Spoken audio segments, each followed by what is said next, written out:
Okay, today's topic is generalized coordinates. Generalized coordinates ಅದು ಹೇಗೆ describe ಮಾಡೋದು ನೋಡೋಣ ಇವಾಗ.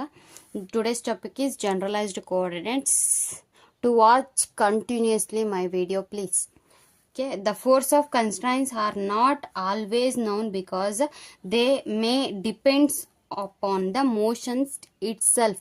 They may depends upon the motions itself. In such a case, we can introduce the proper set of variables q1, q2 up to span qn, where n is equal to 1, 2 up to span 3n minus 1 are called as generalized coordinates. First, generalized coordinates ಅಂದ್ರೆ ಏನು ಅಂತ ಕರೆಯುತ್ತಾರೆ ಅಂತ ನೋಡೋಣ. The force of constraints. ಒಂದು constraints ಅಂದರೆ ವಿಡಿಯೋದಲ್ಲಿ ನಾನು ಹಾಕಿದ್ದೀನಿ, ಹೋಗಿ ನೋಡ್ಕೊಳ್ಳಿ, ಚೆಕ್ ಮಾಡ್ಕೊಳ್ಳ್ರಿ. Constraints, the force of constraints, the constraints ಅಲ್ಲಿರೋ ಎಲ್ಲ forces are not always known, ಅದೆಲ್ಲ ಫೋರ್ಸಸ್ಸು ಯಾವಾಗ್ಲೂ ಕೂಡ ಗೊತ್ತಿರಲ್ಲ ಅದಕ್ಕೆ.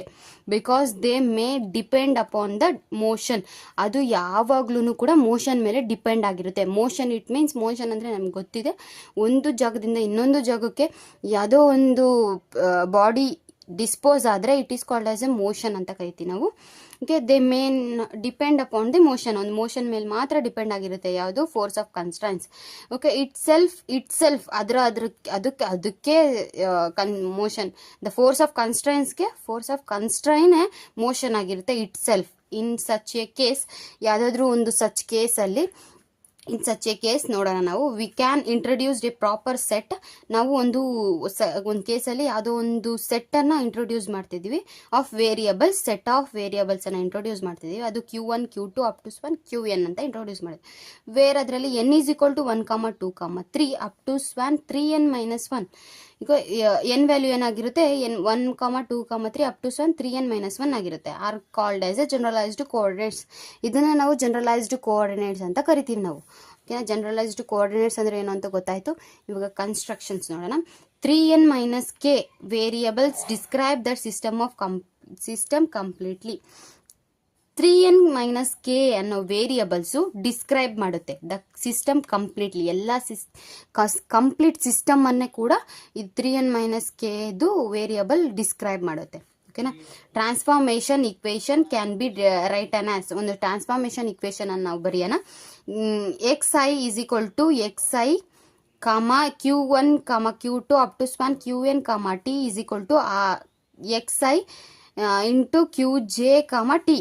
ನೆಕ್ಸ್ಟ್ ಅದೇ ಥರ ಇನ್ನೊಂದು ವೇರಿಯಬಲ್ಸ್, ಅದೇ ಥರ X axis, Y axis, Z axis ವೇರಿಯಬಲ್ಸ್ನ ಮೂರೂ ಬರ್ಕೊಳ್ಳೋಣ. Same as it is Y I is equal to Y I of q1, q2 up to span qn, t is equal to Y I of q1, qj, t.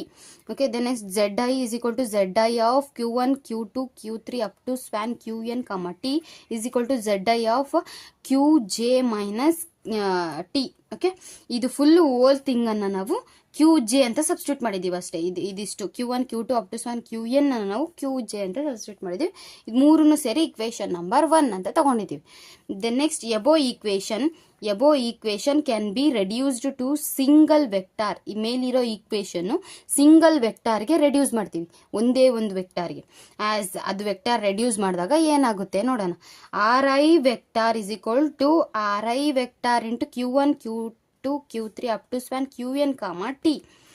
qm, t. It means ಇದು whole thing ಅನ್ನು ನಾವು qj ಅಂತ ತಗೋಣ. ಅವಾಗ qi vector is equal to qi vector qj, t. ri vector is equal to ri vector into qj, t. Equation number 2 where i is equal to 1, 2, 3 up to span capital letter n and j is equal to 1, 2, 3 up to span small letter n ಅಂತ ಕರಿತೀವಿ.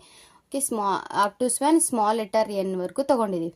Okay, ಇಷ್ಟೇ generalised coordinates. ಇದನ್ನು ನಾವು generalised coordinates ಅಂತ ಕರಿತೀವಿ. Okay, generalised coordinates, ಇದನ್ನು ನಾವು generalised coordinates ಅಂತ ಕರಿತೀವಿ. ಓಕೆ, ಇದನ್ನು ನಾವು ಜನರಲೈಸ್ಡ್ ಕೋಆರ್ಡಿನೇಟ್ಸ್, ಒಂದ್ಸತಿ ನೋಡ್ಕೊಳ್ಳಿ ಜನರಲೈಸ್ಡ್ ಕೋಆರ್ಡಿನೇಟ್ಸ್ ಹೆಂಗೆ ಬರುತ್ತೆ ಅಂತ ನೋಡಿ.